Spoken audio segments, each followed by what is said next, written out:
కాంగ్రెస్ పాలనలో విద్యా సంస్థ భ్రష్టు పట్టిందని మంచిర్యాల జిల్లా బీఆర్ఎస్వి నాయకుడు బడికల శ్రవణ్ అన్నారు. బీఆర్ఎస్ పార్టీ పిలుపు మేరకు విద్యార్థి విభాగం ఆధ్వర్యంలో ప్రతి జిల్లాలో బడిబాట కార్యక్రమం నిర్వహిస్తున్నామని, ఇందులో భాగంగానే మంచిర్యాల జిల్లా కేంద్రంలోని ఎస్సీ హాస్టల్ విద్యార్థులతో పాటు పలు ప్రైవేట్ పాఠశాలల్లో చదువుతున్న విద్యార్థుల సమస్యలు అడిగి తెలుసుకున్నామని వారన్నారు. ఈ సందర్భంగా వారు మాట్లాడుతూ కాంగ్రెస్ పాలనలో విద్యా వ్యవస్థ కుంటుపడిందని మండిపడ్డారు. సంక్షేమ హాస్టల్ విద్యార్థుల సమస్యలు మరీ దారుణంగా ఉన్నాయని ఆరోపించారు. విద్యార్థులకు నాణ్యమైన ఆహారాన్ని అందించడం లేదంటూ విమర్శించారు. రాష్ట్రంలో ప్రైవేట్ పాఠశాలల ఆగడాలు మితిమీరిపోయాయని, లక్షల్లో ఫీజులు వసూలు చేస్తూ తల్లిదండ్రులను మానసికంగా వేధిస్తున్నారని ఆరోపించారు. ఇప్పటికైనా తెలంగాణ రాష్ట్ర ప్రభుత్వం స్పందించి విద్యార్థుల సమస్యలు పరిష్కరించే విధంగా చర్యలు చేపట్టాలని డిమాండ్ చేశారు. లేని పక్షంలో బీఆర్ఎస్వి విద్యార్థి విభాగ ఆధ్వర్యంలో రాష్ట్ర వ్యాప్తంగా ఆందోళనలను ఉధృతం చేస్తామని హెచ్చరించారు. ఈ కార్యక్రమంలో బీఆర్ఎస్ విద్యార్థి విభాగం నాయకులు, విద్యార్థులు పాల్గొన్నారు.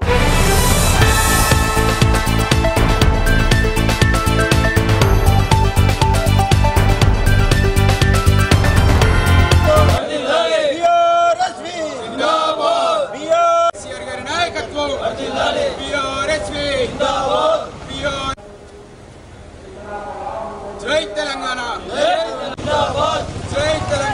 జై తెలంగాణ, కేసీఆర్ గారి నాయకత్వం, జై తెలంగాణ.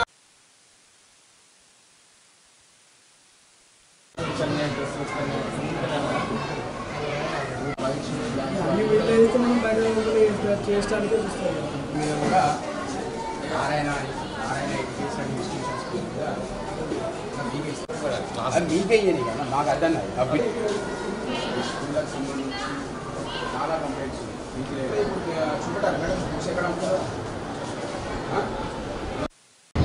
తెలంగాణ ప్రాంతంలో ఉన్నటువంటి ఎస్సీ ఎస్టీ బీసీ మైనారిటీ బడుగు బలహీన వర్గాలకు చెందినటువంటి ప్రభుత్వ పాఠశాలలో చదివేటువంటి విద్యార్థుల కోసం ఈ తెలంగాణ రాష్ట్రంలో విద్యను వ్యాపారంగా మారుస్తూ విద్యార్థుల బాగోగులు పట్టించుకోకుండా మరి అలా విద్యార్థుల తల్లిదండ్రుల వాళ్ళ రక్త మాంసాల మీద పేలాలు ఏరుకునేటువంటి చందంగా అక్రమంగా వేల కోట్ల రూపాయల ఫీజులు వసూలు చేస్తున్నటువంటి ప్రైవేటు పాఠశాల ఆగడాలకు కళ్ళెం వేయాలి, వారి ఆగడాలకు స్వస్తి పలకాలని చెప్పి బీఆర్ఎస్ విద్యార్థి విభాగం రాష్ట్ర అధ్యక్షులు గెల్లు శ్రీనివాస్ యాదవ్ గారి పిలుపు మేరకు బడిబాట కార్యక్రమం నిర్వహించడం జరుగుతూ ఉన్నది.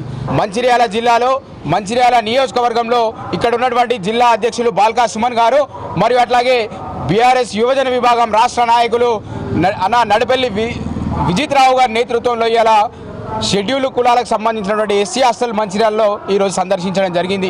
ఇక్కడ ఉన్నటువంటి వసతులు కనుక పరిశీలిస్తే మరి అక్కడ ఉన్నటువంటి కిచెన్ షెడ్ అంతా కూడా అపరిశుభ్రంగా ఉన్నది. అక్కడ ఉన్నటువంటి కూరగాయలు కూడా నాసిరకంగా ఉన్నాయి. ప్రభుత్వం అందించేటువంటి ఏదైతే బియ్యం ఉన్నాయో ఆ బియ్యంలో కూడా మొత్తం పురుగులు ఉన్నాయి. తూకలు ఉన్నటువంటి బియ్యాన్ని అలా విద్యార్థులకు వడ్డిస్తూ ఉన్నారంటే ఇక్కడ ఉన్నటువంటి ప్రభుత్వ యంత్రాంగం మరి ఏం చేస్తూ ఉన్నది, మొద్దు నిద్రపోతూ ఉన్నది అని చెప్పి కూడా మేము ఇవాళ బీఆర్ఎస్ తరఫున మిమ్మల్ని ప్రశ్నిస్తూ ఉన్నాం. మేము ఇక్కడ ఉన్నటువంటి ప్రభుత్వాన్ని, ఇక్కడ ఉన్నటువంటి ప్రభుత్వ అధికారులను కూడా మేము డిమాండ్ చేస్తూ ఉన్నాం. ఏదైతే ఈ ప్రాంతంలో ఉన్నటువంటి విద్యార్థుల సంరక్షణ కోసం మరి విద్యార్థుల వారి ఉన్నతమైనటువంటి భవిష్యత్తు మరి బంగారు భవిష్యత్తుగా మారాలని చెప్పి ఆనాటి గత ప్రభుత్వంలో మరి తెలంగాణ తొలి ముఖ్యమంత్రి గౌరవనీయులు కేసీఆర్ గారి నాయకత్వంలో వారి నేతృత్వంలో ఈ ప్రాంతంలో ఉన్నటువంటి విద్యార్థులంతా కూడా మంచిగా చదువుకోవాలి, ఉన్నతమైనటువంటి స్థితిలో స్థిరపడాలని చెప్పి ఆలోచించి మరి ఆనాడు అనేక సౌకర్యాలు కల్పించడం జరిగింది. మరి ఇక్కడ ఉన్నటువంటి ఈ ప్రభుత్వం ఏర్పడిన తర్వాత ఈ ప్రాంతంలో ఉన్నటువంటి విద్యార్థులే కావచ్చు, విద్యార్థినులకే కావచ్చు ఎటువంటి సౌకర్యాలు కల్పించకుండా విద్యార్థులను ఇవాళ వాళ్ళకి చదువులను దూరం చేసి వాళ్ళని ఇవాళ అంధకారంలో నెట్టేటువంటి ప్రయత్నం చేస్తూ ఉన్నది ఇక్కడ ఉన్నటువంటి ఈ కాంగ్రెస్ ప్రభుత్వం. మరియు అట్లాగే ఈ ప్రాంతంలో ఉన్నటువంటి తెలంగాణ ప్రాంతంలో పుట్టగొడుగుల్లాగా వెలుస్తున్నటువంటి ఈ ప్రైవేట్ పాఠశాలలు, మరి ఒక పాఠశాలలో వాడు బుక్కులు అమ్ముకుంటాడు, ఒక పాఠశాల షూలు అమ్ముతారు.